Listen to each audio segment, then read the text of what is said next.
Summer holidays வந்தாச்சு, நம்ம GT ஹாலிடேஸும் வந்தாச்சு. GT holidays, south India's #1 travel brand. Aachi பாதாம் ட்ரிங்க். ஆச்சி பாதாம் ட்ரிங்க் ஒன்னு வாங்கினா ஒன்னு free. YSR films Yuvan Shankar Raja தயாரிப்பில் ரியோ ராஜ் நடிக்கும் ஸ்வீட் ஹார்ட் திரையரங்குகளில் வெற்றி நடை போடுகிறது. இன்ஸ்டாகிராம், ஃபேஸ்புக், ட்விட்டர் உள்ளிட்ட சமூக வலைத்தளங்களில் வினோத வீடியோக்களும் பாடல்களும் அடிக்கடி வைரலாவது வழக்கம். அந்த வகையில் சமீப காலமாக என்ன மொழியென்றே தெரியாத பாடல்களும் கண்மூடித்தனமாக ஹிட்டடித்து வருகிறது. இந்திய திரையுலகை இந்தி, தமிழ், தெலுங்கு, மலையாளம், கன்னட சினிமாக்களே அதிக அளவில் ஆட்சி செலுத்தி வந்துள்ளது. அவ்வப்போது வெளியாகும் ஆல்பம் பாடல்கள் என்றாலும் கூட தென்னிந்திய மொழியிலேயே அதிகம் வெளிவருகிறது. இத்தகைய சூழலில் சமீபத்தில் ஒடியா மொழியில் உருவான சீ சீ சீ ரே நானி என்ற ஆல்பம் பாடல் கடந்த ஜனவரி மாதம் 8ஆம் தேதி யூடியூபில் வெளியானது. இந்த பாடல் வெளியாகி ஒரு சில வாரங்களிலேயே 70 லட்சம் பார்வையாளர்களை கடந்து இன்னும் அதிக ரசிகர்களால் ரசிக்கப்பட்டு வருகிறது. இந்த பாடலின் அர்த்தம் புரியாவிட்டாலும் பாடலை வைத்து வைப் செய்யும் 2K கிட்ஸ் பலரும் ட்ரெண்டிங்கில் தங்களை இணைத்துக் கொண்டனர்.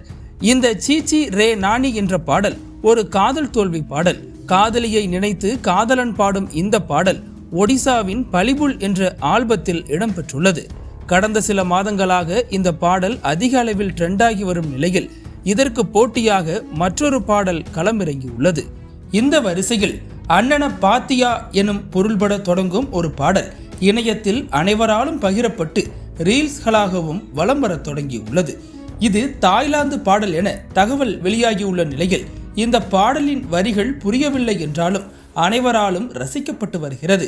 குறிப்பாக வெளிநாட்டு ராப் பாடகர்கள், கொரியாவைச் சேர்ந்த K-பாப் பாடகர்களுக்கு கூட இந்தியாவில் ஏராளமான ரசிகர்கள் உள்ளனர். கொரியாவின் பிரபலமான பாடகர்களான ஜின், ஆரம், ஜூங்குக், ஜே-ஹோப், சுஹா, வி, ஜிமின் ஆகியோர் BTS என்ற பெயரில் இசைக்குழு தொடங்கி அதன் மூலம் பாடல்களை வெளியிட்டு வருகின்றனர். இவர்களுக்கு தமிழ்நாட்டிலும் ரசிகர்கள் கூட்டம் எக்கச்சக்கமாக உள்ளது. இவர்களின் பாடல் பெரும்பாலும் இளம் வயதினரை கவரும் வகையில் இருப்பதால் இவர்களுக்கென்று தனி ரசிக கூட்டமே இருக்கிறது. இவர்கள் அனைவரும் ஏதேனும் ஒரு வகையில் பார்வையாளர்களுடன் தொடர்புடையவர்கள்தான். ஆனால் எந்த தொடர்புமே இன்றி அர்த்தம் தெரியாத தாய்லாந்து பாடல் இணையத்தில் அதிகம் பகிரப்பட்டு வருவது குறிப்பிடத்தக்கது.